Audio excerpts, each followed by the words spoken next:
और चलिए अब खबरें विस्तार से देखते हैं। बड़ी खबर बता दें आपको, दिल्ली से बड़ी खबर आई है जहां पर दिल्ली पुलिस की स्पेशल सेल को बड़ी कामयाबी मिली है। जानकारी ये मिल रही है कि देश का सबसे बड़ा ड्रग्स सिंडिकेट पकड़ने में कामयाबी हासिल हुई है।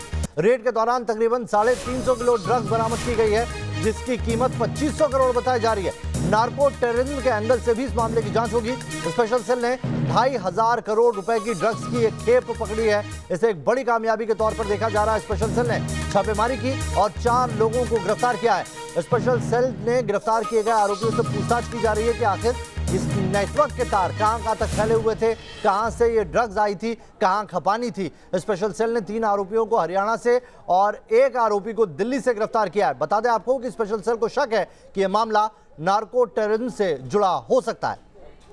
2 तस्वीरें हम आपको दिखा रहे हैं किस तरीके से यह बड़ी कामयाबी स्पेशल सेल के हाथ लगी है। अब तक का सबसे बड़ा ड्रग्स सिंडिकेट बताया जा रहा है। इतनी बड़ी खेप अभी तक नहीं पकड़ी गई थी। 2500 करोड़ रुपए की ड्रग्स बरामद हुई है। करीब 350 किलो ड्रग्स बरामद हुई है। पुलिस क्या कह रही है, आइए सुनते हैं।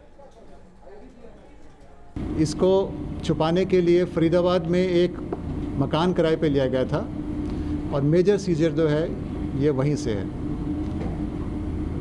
हेरोइन के साथ साथ लगभग 100 केजी हमारे को केमिकल्स भी मिले हैं, जो कि इसको प्रोसेसिंग और रिफाइनमेंट के लिए यूज़ किए जा रहे थे।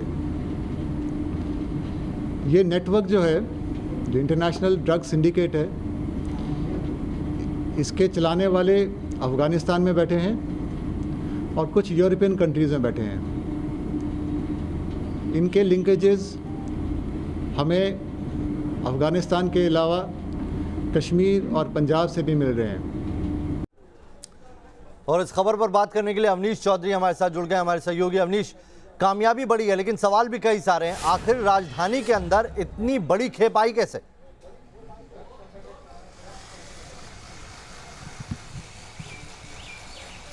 जी बिल्कुल, सबसे हैरानी की बात है, दिल्ली पुलिस की सेल का कहना है, स्पेशल सेल ने बताया है कि जिस तरीके से फरीदाबाद के सेक्टर 65 की एक हाउसिंग सोसाइटी में सबसे बड़ी रिकवरी हुई, उस हाउसिंग सोसाइटी तक इतनी बड़ी ड्रग्स की खेप पहुंची कैसे, इसके पीछे पुलिस ने बताया एक बहुत बड़ा नेटवर्क है। कैसे अफ़गानिस्तान से अफ़ीम पोर्ट के जरिए मुंबई पहुंचाई जाती है, मुंबई के जरिए वो मध्य प्रदेश पहुंचाई जाती है, मध्य प्रदेश में उसकी प्रक्रिया पूरी होती है, उसमें रासायनिक मिलावट की जाती है, जो सामान दिल्ली और मध्य प्रदेश जैसी जगहों से ख़रीदा जाता है, तब जाकर हेरोइन तैयार होती है। और वो हेरोइन देश के पंजाब, हरियाणा, उत्तर प्रदेश, इन सब जगहों पर वो सप्लाई होती है। तो इससे आप अंदाज़ा लगा सकते हैं कि अफ़गानिस्तान, ईरान और उसके बाद पोर्ट के जरिए मुंबई और मध्य प्रदेश, इस तरह से जो पूरा नेटवर्क है, ये कितना बड़ा सिंडिकेट है ड्रग्स रैकेट का, ये इससे अंदाज़ा लगाया जा सकता है। और इसके जो कनेक्शन है वो यूरोपियन कंट्री से भी मिल रहे हैं।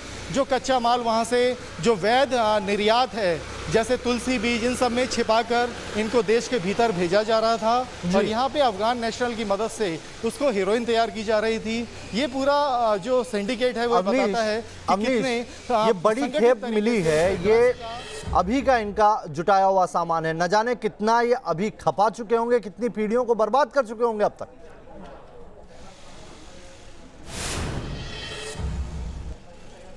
जी यही सबसे बड़ा सवाल है। इनसे जिस तरह से ये करोड़ों की ड्रग्स रिकवर हुई है, 250 करोड़ सबसे बड़ा सीजर है दिल्ली पुलिस का।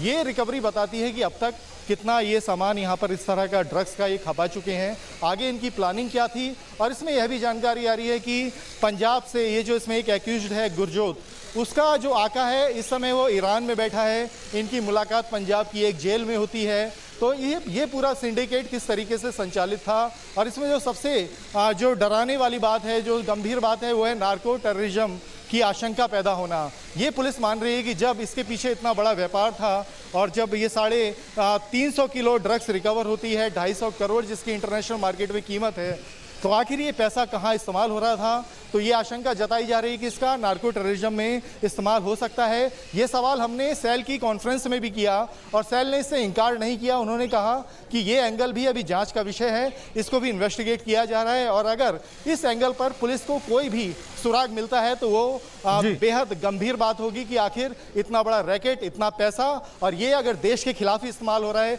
नार्को टेररिज्म में इस्तेमाल हो रहा है, तो ये दोहरी मार है देश के लिए। बहुत बहुत शुक्रिया अवनीश। एक तो हमारी पीढ़ियां, युवा पीढ़ियां बर्बाद कर रहे हैं, ऊपर से यही पैसा, वही पैसा देश के खिलाफ नार्को टेररिज्म के जरिए इस्तेमाल होना वाकई दोहरी मार है ये।